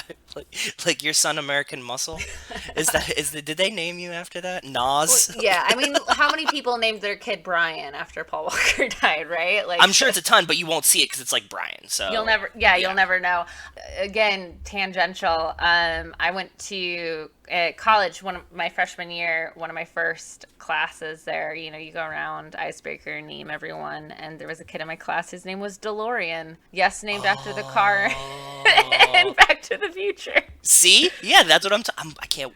I wish we had like, somebody name their kid Toretto for me, like as a first name, so so that I can be excited when I meet this or see him on like some reality TV show I'm watching in 6 years. Well, you would have to think about it. So, like, realistically, somebody could have named their baby that was born in, like, June 01 Toretto. They go see this movie. They're like, oh, my God, this is my favorite thing. On the way to the hospital now, we just stopped off at the movie theater. So, like, there could be, like, a 20-year-old kid named Toretto. But it's more Dom than Toretto. That's what I'm saying. But also, like, Dom is not, like, I know people named Dom in real life. Like, I don't That's what I mean. You get washed out. Like, you won't ever notice it. I don't think I've ever met a Dom. I know one Dom, maybe more than one Dom. I mean, I've met Dominics, but they don't call themselves, like, you know. His name is Dominic, but he goes by Dom, I think. So I think. I don't know. So what's interesting, Heather, I don't know if you looked at the behind the scenes, but so Chris Morgan, who wrote the first 8 movies, when this kind of fractured off, and I don't want to say it like that, like it was a bad, like, but just how it happened, Chris Morgan went here. Like, he's not writing 9. He wrote this one. Yeah. So, like, it sounds like a Fast and Furious movie because he wrote the Fast and Furious movies. Mm-hmm. But this is directed by David Leitch, who kind of sort of co-directed John Wick, but then did Atomic Blonde and Deadpool 2. Yeah. So he's got a definitely visually slicker style. I think it owes to the Justin Lin of it all, but I think it feels and looks different. I think you mentioned before the editing, like, it does feel different. And I think the same way that people who love the first 3 movies didn't love the switch to action, I can see why people be like, this isn't what I signed up for. Yeah. Yeah, I mean, this definitely had less of a heisty feel as some of the other ones are. Not to say the previous ones are like heist movies by any way, shape, or form, but this was way more about the more intimate inter-character relationships than it was about the macro shit going on. It's a Rock and Jason Statham buddy cop movie. Like, it feels more like that absolutely. Than a heist. No, you absolutely nailed it. Yeah. Like, this is something that, it's set up similar in that someone shows up and says, hey, there's this big problem and we need you to put together a team to figure it out. Yes, but this really isn't about putting together a team to figure it out. It's about the team fucking hates each other. Yeah.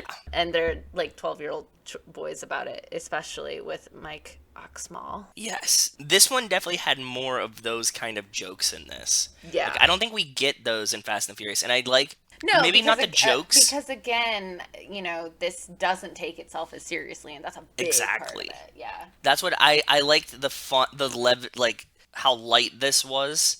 So that's why I always think that this is so much fun, and I wish that they would bring some of that lightness into the Fast and Furious. I don't think they could do it. There's too much, like, everything is about the end of the world, and, like, Dom is so serious. And, like, I don't think we can get that, and this was, like, a great way to be like, oh, okay, whew, we can breathe and just have fun with this movie again, and the stakes aren't, like, I mean... Well, no. They're still saving the world. I know. Feel like they're saving the world. Yes, that's what I'm saying, yes. And also, they take the piss of it a little bit because, like, when Hobbs is talking to Shaw about, like, their credentials, he's like, I saved the world 4 times because I'm good at it. It's just like, we know that we made the same movie 4 times in a row. Like, we're doing the same movie again here, but, like, we're aware of it, right? So. Yeah, exactly. It just doesn't feel, as much as they are the same stakes, it doesn't feel like it in this movie at all.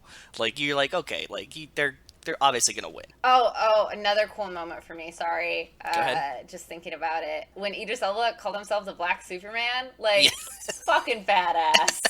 Which, it's so funny, because I watched this, the day after I watched the finale for Falcon Winter Soldier, and they called him Black Captain America. No, that's just Captain America. But the original line, I'm Black James Bond, and then they said we can't do that because he was supposed to be James Bond, and there was such like a racist outcry or whatever that they're like, that's a little too close, so let's call him Black Superman. So he should be James Bond. I can't believe they fucked that up. How did they not let it just be James Bond? Racism, man. It's racism. Yeah, I want stupid. him as James Bond, and I want Haley Atwell as Lady Bond. I want that so bad. Dare to dream. I love that the actress that is playing Dwayne Johnson's daughter in this can also do the eyebrow thing. Yeah. I hope that was part of her audition. Well, so they recast her. I was wondering if it was different than the original girl, but I was too lazy to look it up.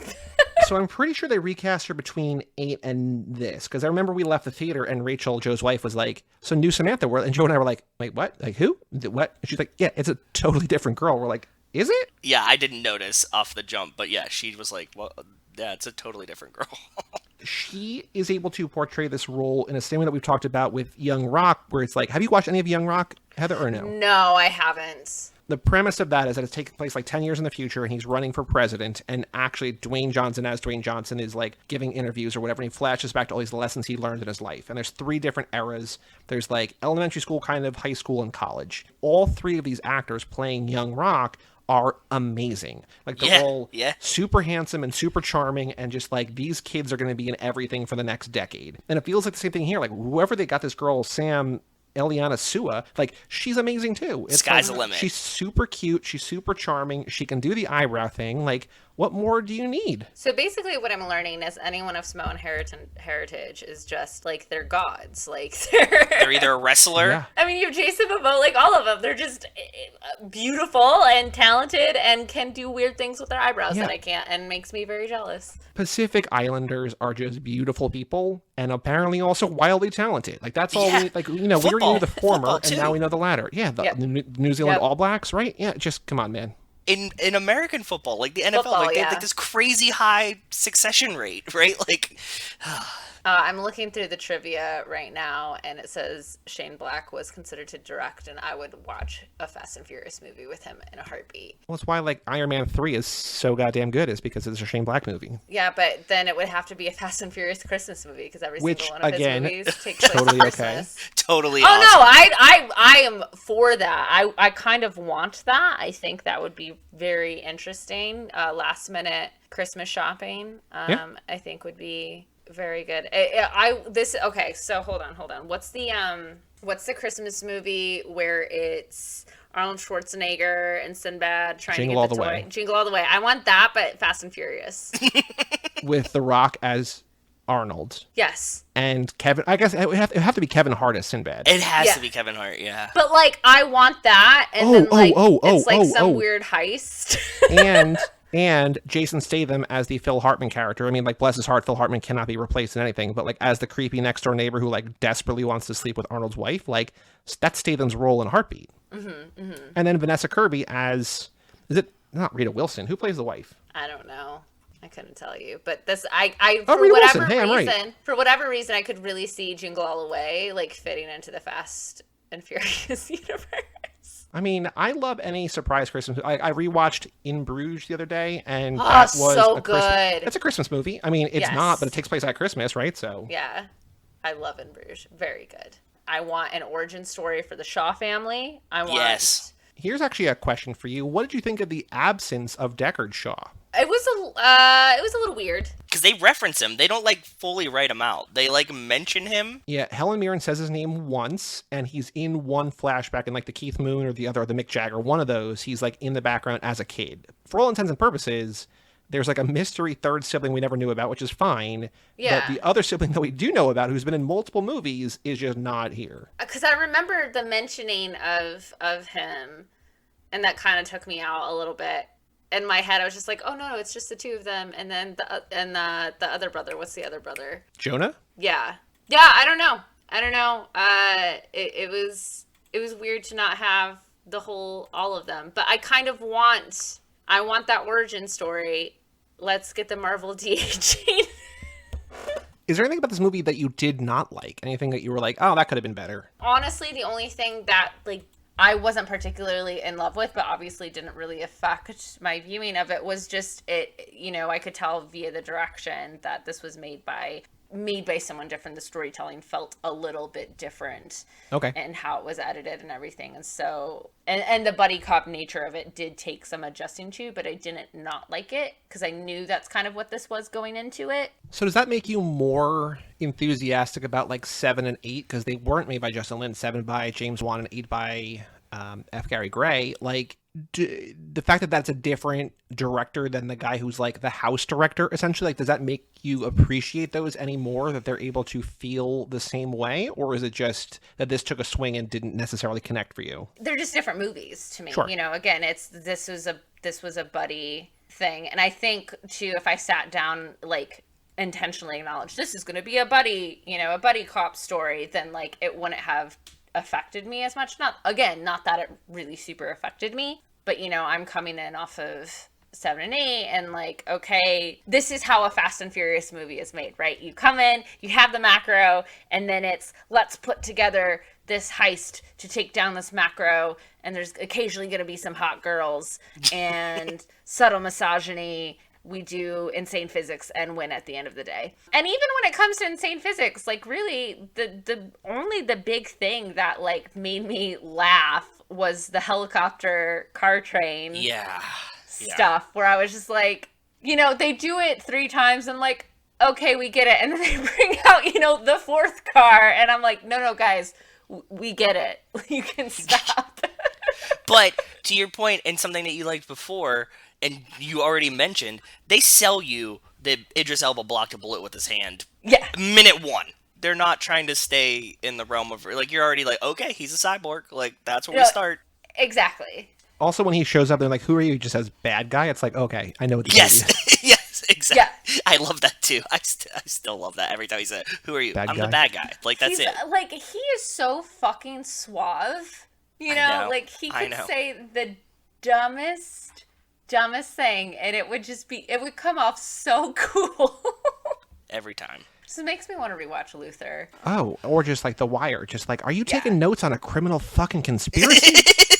So good. Joe, any other thoughts about Hobbs and Shaw? No, I'm really glad Heather liked it, though. I really like this movie. And now the more that I watch it, I'm like, yes, I fully with you. Like, give me 20 of these. Give me They're 20 so of much these, fun. but again, I want an origin. I want to see, again, just to get more Idris Elba in this. The backstory, yeah. Yeah!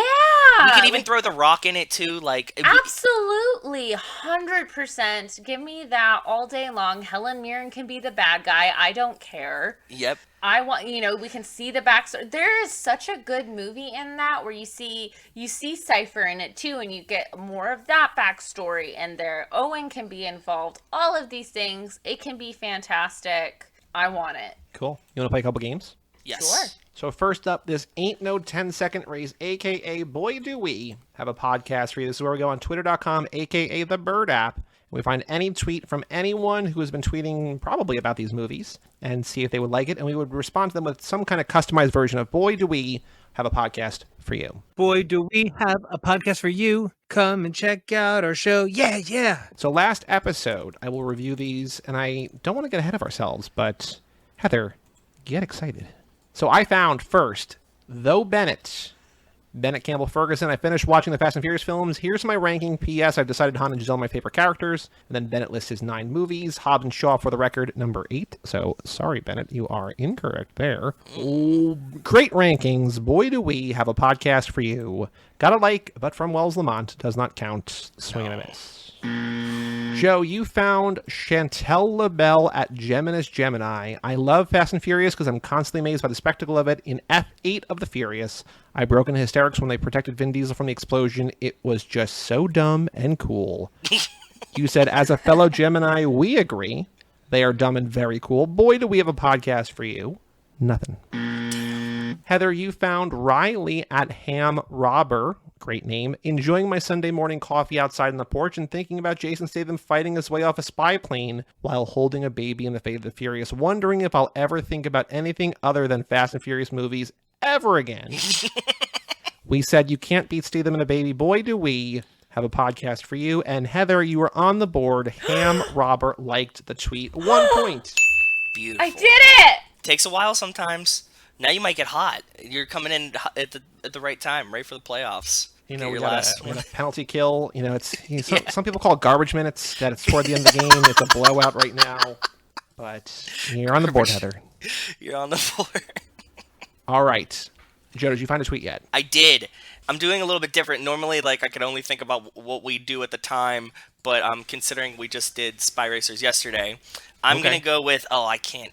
It's a name that's very hard to pronounce, but yes. The @ is at Naija_Hokage. It's probably Ishukwu. Ishukwu. That's probably right. The tweet is, I honestly hope Fast and Furious Spy Racers gets a live-action reboot with real teenagers. All 4 seasons have been solid. Though season 3 was a little shaky, Mexico makes up for it. And boy, do we have a podcast for you. Do you want to customize or you want to just send that? We are big fans of Spy Racers 2, and we talked about it on our show, or something along those lines. We're big fans of Spy Racers 2. We're big fans of Spy Racers 2. We just talked about the newest season. Boy, do we have a podcast for you. Perfect. Yep. Heather, you wanna read yours? Sure. Mine is The Third in a Chain, but we're just responding to the third. Okay. By Morgan Hendricks at Loud Tall Blonde. Can relate, Morgan. She says, but I'm now realizing we still have Hobbs and Shaw after this, and I'm re-thrilled again. This jail fight scene is everything. So she's watching through Fate of the Furious and was tweeting about all of it. But I would just like to respond that. Oh, and I like that she spelled Hobbs like I did, like Calvin and Hobbs, which is That's what Joe did time. forever too, and which is fine. But when it's on the official brand Twitter, I'm like, dude, you got to know how to spell these movies. That is pretty. You get funny. some leeway, but we can't call it Calvin and Hobbs, and there's a lot of Calvin and Hobbs and Shaw art, which is just wonderful. You're something along the lines of you're in for a treat with Hobbs and Shaw. How do you want to judge that up? Just you wait, it only gets better. Just you wait, it only gets better. Boy, do we have a podcast for you. Yes. So I found Kaushik Karforma, #BLM, responding to Kieran at Hair Everywhere, and Kieran says Luke Shaw is greater than Messi, and like Lionel Messi. Mm-hmm. Okay. And so Kaushik says, actually, it's Luke Shaw is greater than Deckard Shaw is greater than Messi. Haven't included Hattie, as she's in a different class altogether. Speaking of the Shaws, any word in the Hobbs and Shaw sequel? Hope it's happening. So what I'm going to do is I'm going to say, great news. Hobbs and Shaw 2 has been greenlit. We can't wait for it either. We love Hattie too. Boy, do we have a podcast for you. Perfect. We did some good, those are good responses to good tweets too. So, we better get some fucking points this time. That's all I have to say about that. We picked some fucking real winners. 3 of us across the board, I think. I appreciate your enthusiasm. I'm trying to get hyped for it, because... I like it. Well, we have a notification already that Heather's reply got a like, but from Heather Antos. Can you believe that a verified account liked our tweet? Like, that's so cool. It's like when you put $1 in the tip cup. Like, that's what she did. Just, like, to get it started. She's like, it's not scary here. You can do one of these. Yeah, I'm an official Twitter. Look at the blue check mark. My tweets are officially tweets. Yeah. Honestly, the worst thing that could ever happen to anyone is get a fucking blue check mark on Twitter. I feel like that just means that people try. Well, you're a woman too, but I was gonna say I feel like that means people try to explain stuff to you more. But I don't know which one it anything is. you say doesn't count because you have a blue check mark. That's what I've learned. Why? Because you're like part of the Illuminati, the Twitter Illuminati. I don't know. I don't. But one of the perks that comes with a blue check mark is I can turn off all notifications for literally anyone. That's awesome. So that's one of the best things is where I can just be like, oh, you don't follow me, therefore I literally do not see your tweets. All right, the final game to play is Dude, What's My Car? Dude, what's my car? What? Your car, dude. Wes asked us recently, he's like, do you have any more car pictures? And I was like, yeah, we got like a dozen. We got half a dozen. Almost all of them from Jerry. We got one more from Hector. Unless we did this. Did we do this one last week? We did not do this one last week. Okay, so we got one from Hector. We got a bunch from Jerry. So I like to alternate Jerry and not Jerry. Yeah. So if you're out there, you want to send in a car picture for us to get Joe to guess. This is the last time Heather's going to be doing this with us. We're going to have new guests next lap play this game, and we don't know if it's going to be, we don't know how it's going to go, but like I have loved having someone on my team who not only is into it, but like does research. Just it's a different experience. She has not good having vocabulary to shoulder for the it load. too. Thank you. And good like puns and like hints that don't even need to be involved with cars. So Yeah. I appreciate it. I'd like Heather as a fellow co-host so for you much. here. And like when we tried to get you to guess the moon thing or whatever, and you were like, I don't know, sun? Like, not really, the other thing in the sky. You're like, I don't know, galaxy? It's like, oh man, what are we doing here? We tried so hard. All right, so this car picture comes to us from Jerry Robinson. Subject line, second car pick of 2021, sent on January 12th of this year. Okay. It says, I'm on a roll right now. This is an Italian car from 1965, and it is white, and it has a red racing stripe on the side. Yes. Two-door, little thing. Little thing. It's very cute, one might say. And that one would be me. I will tell you, I don't know if this is going to help you, Joe, but the Gmail suggested auto replies are very nice, and wow. That helps.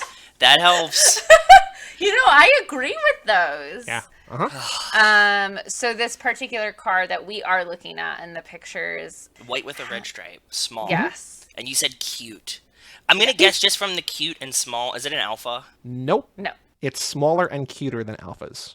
It's a Fiat. It's a Fiat, It's a kind of Fiat. Yep. It's a variant of, I think, a kind of common Fiat. I think that's what I'm getting from this wiki article. Is it a 500 and is it a Abarth? Yes. It is a 1965 Fiat Abarth. Nice. That was good. That felt good to hit one. No, that felt good to hit one. Is that the cutest Italian car? I mean, it's small and cute. They're supposedly really fun. My one friend has one that he fucking loves, and he drives the shit out of it, and is like constantly whipping this thing around. I think it will be a blast. I've never driven one. I would love to. This is so cute. Yeah. It also does feel super like you cute. could flip this car, roll this car very easily, I would imagine. This isn't something that I would trust on the highways. Like, he has one in Florida. That terrifies me to begin with, because they're bad too. But like the highways in like New York, Connecticut, New Jersey, like I'm like, God, drivers are so fucking terrifying. Like having a small car like this, like I'm just gonna get run over. But yes, it is very cute. That reminds me, I sent Joe a TikTok of, there's this YouTube thing called 2.2 Turbo that I just came across this thing on TikTok, and I found they have a whole YouTube channel. But they have this old like 91 Honda Civic. That's not a Civic. What is the car, Joe? Do you know? Was it a Prelude or was it's it an a Civic? Accord. It's a 94 Accord. Okay. It just looks like a shitty, dumpy car. They did nothing to it. It has like stickers on, like he like glued things on He it. glued a student driver thing to the back, and he put like shitty like fake spoilers on the side, and then it's got this like crazy racer engine underneath. Yeah. And so all these videos, like now he's getting notoriety, I guess, like around, because I think he films this in Mexico, so like I don't know how many people are actually like they probably know what it is. Yeah. But like he would just like other cars would pull up next to him, and like he would, I guess, step on the gas or whatever and like just smoke these cars. And so it's very funny. There's this really great one that many of my friends watch, that this guy has like a Honda Odyssey that has like 1,000 horsepower. Oh my God. And it'll just be like him like gapping fucking Lamborghinis in like this Honda Odyssey. Just like, Like, he just like blows by them, and it's awesome. What's crazy is that, remember Vin's birthday last year, he got like a 1,700 horsepower car. It's like, like, that's great. What That's is insane. that for? I don't know. Vin Diesel, I guess. Yeah. Fucking men and their egos. That's all I have to say. The difference between like getting a car like a Bugatti and you're like, oh, it can do 0 to 60 in 2 seconds or whatever, right? And then like having like a shitty Honda that you don't paint and just being like, no, but it's actually really fast. You know, like I think. So actually, yes, this is a good thing. Remember, Joe, at the beginning of the year, maybe last year, Hector emailed us. He's just like, feeling kind of adrift. I don't know what to do. I need something to do. And we're like, hey, man, build a car. And like, even if you can't buy a car, build it part by part. Just know all the things. Yeah, you can do like, whatever. Yeah. Find a shitty car like this. Like, go get a $500 car and then like put like a $10,000 engine or whatever. Like, I don't know. I don't know what these things cost, but like, you could do like this. Just like start, like, you can make anything into anything. And I think it's not only cool, it's very funny. I love the aesthetic. Yeah, there's something that always tickles me about like vans that are really fast and like really shitty looking cars that are really, because like if a car like looks fast, like that's cool, but like if you just pulled up next to like the Ferrari pal, like that whole scene, it gets you every time, right? Because he's like, oh, he just has like a shitty fucking Supra, and you're like, nope, but it will smoke the doors off you. So is that why people do the Civic? Because the Civic is so common that it's just like whatever, and then like it's just also infinitely tunable. The Civic had a lot of aftermarket parts available for it at the time. Gotcha. Okay. Civics were cheap, and people kept buying. It's like the market, right? It's like people were buying Civics because they were cheap. Aftermarket, like racing parts companies, started making parts for Civics because everybody had Civics, and so like then more people were buying Civics because they had all these parts, and then like that's how it became a thing. I saw a Civic today that had classic plates on it.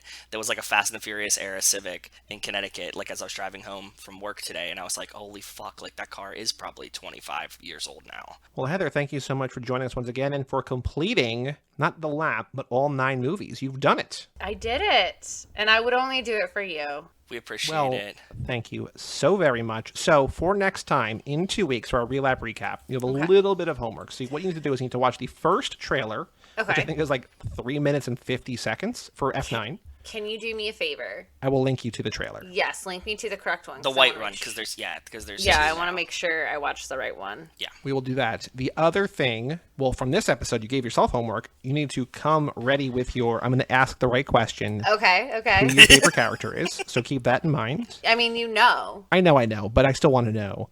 Okay. And the other thing, which I also know largely how it's going to look, rank the 9 movies. Okay. And if you want to, you don't have to, but if you want to fit in the 2 short films too, you can. I don't keep track of those really, but if you want to put those in, you can, if you even remember that you watched them. You might not remember that you watched those 2 short films.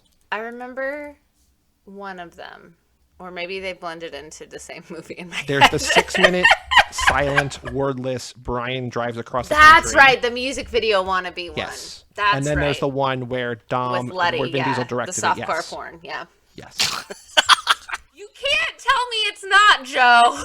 It's like the intro to one. I mean, we don't ever get there, but it definitely starts out. You could make an argument that that's how it would start. Okay. Yes. So, but next week, Joe, before we close out this lap, yeah, because after the tune-up, we're going to go right into 9. Like, there's no pit stop after the tune-up, so that's just a bing, bang, boom.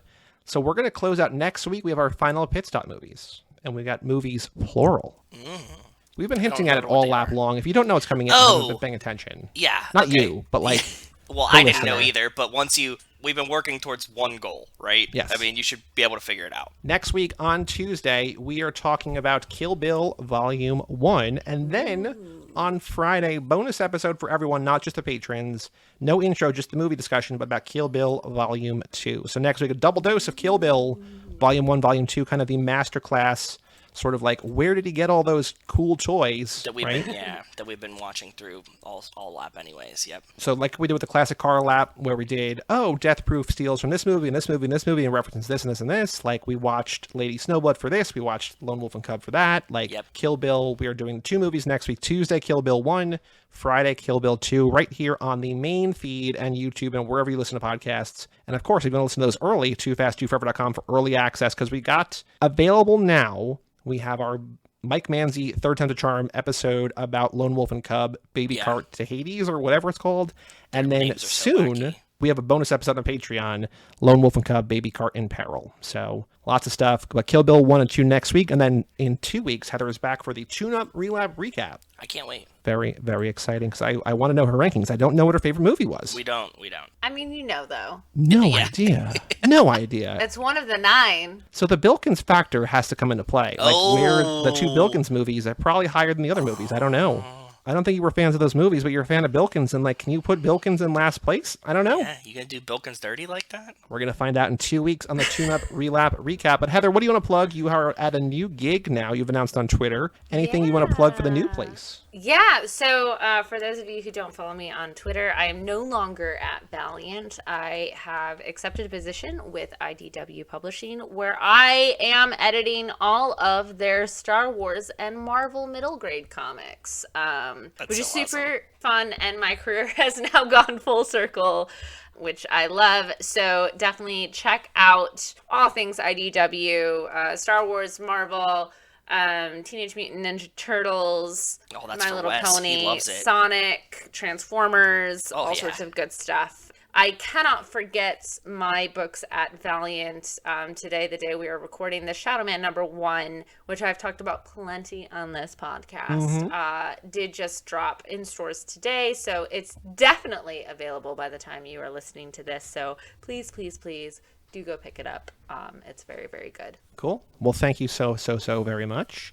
And you'll be back at least one more time. And then next lap, when we got to have you on for F9, but we'll get to that when we get to that down the road. But for all things Too Fast, Too Forever, you go to cageclub.me, facebook.com/TooFastTooForever, or at TooFastTooForever on Twitter and Instagram. Email us, family@cageclub.me. Check out our Patreon page at TooFastTooForever.com and our store, TooFastTooForever.shop. Come back next week for a double dose of Kill Bill Volumes 1 and 2, and then in 2 weeks, Heather will be back one more time for now to talk about the Relap Recap Tune-Up for Lap 8, her rankings, her favorite character, and her reactions to the F9 trailer. I'm Joey Lewandowski. I'm Joe too. And that was Heather Antos, and we'll tell you all about it. We see you